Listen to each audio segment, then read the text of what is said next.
Good evening po, Pangasinan Beta. Flex lang natin ito. Itong katatapos lang natin na complete setup na order sa atin. No? So, ito po, tapos na siya, ready na for delivery. For pick up pala, kasi hindi natin kayang i-deliver to. So, ito po is 125 gallons. Kasama yung kanyang overhead sump na 6 feet.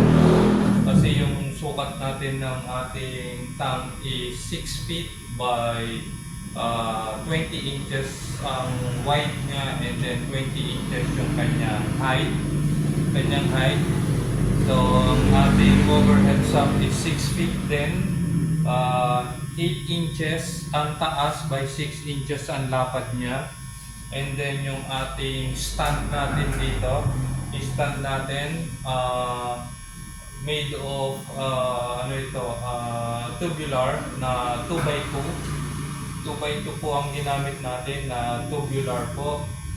So, and then yung ating pump natin dito, meron tayong A3000 na Infinity na aqua speed na A3000. And then, kasama na po yung tubings niya, yung pipings niya. So, libre na po yung pipings niya. So, ayan po. Tapos na, ready for pick up na ito tomorrow or Sunday. Basta, pwede na yung ating, yung may-ari nito. So, i-close up look lang natin yung pagkakagawa natin dito. So, ayan po yung ating sump. Sabi ko nga is 8 by 6 yung ating sump by 6 feet. So, ayan po siya. 6 chambers po yan. 1, 2, 3, 4, 5, 6 chambers. And then waterfalls po tayo dito. Ito po yung ating tank. Yan po yung ating tank.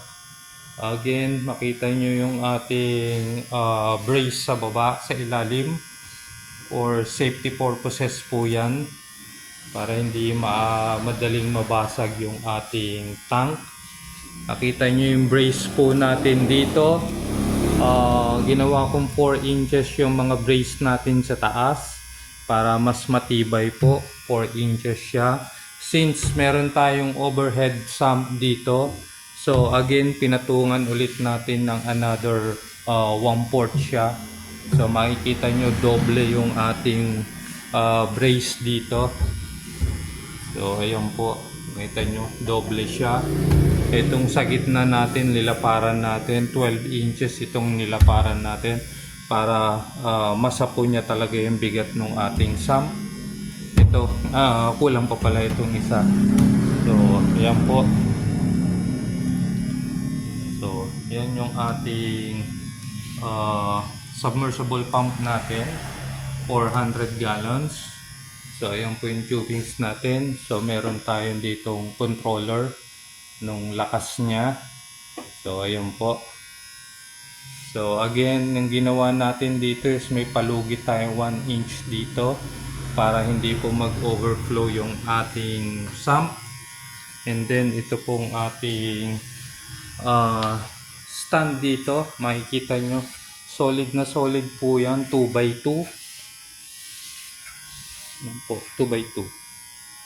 So, pwede pang lagyan yung ilalim niya. So, yan po yung ating stand. Yan po.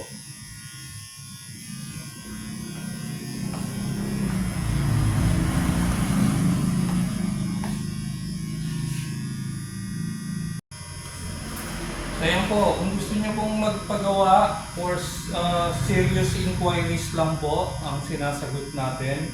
So, PM lang po, Pangasinan Beta lang po. So, yung aking account, yung aking page po, check nyo lang po. Inquire lang po kayo. Again po, serious inquiries lang po ang ini-entertain po natin. Bawal po yung mga nangunguha lang ng price. Nagtatanong sa atin para lang kuhanin yung ating price natin dito. So, yun po. Subscribe lang aking Pangasinan Beta TV, Pangasinan Beta page po, Ferdinand Agos po.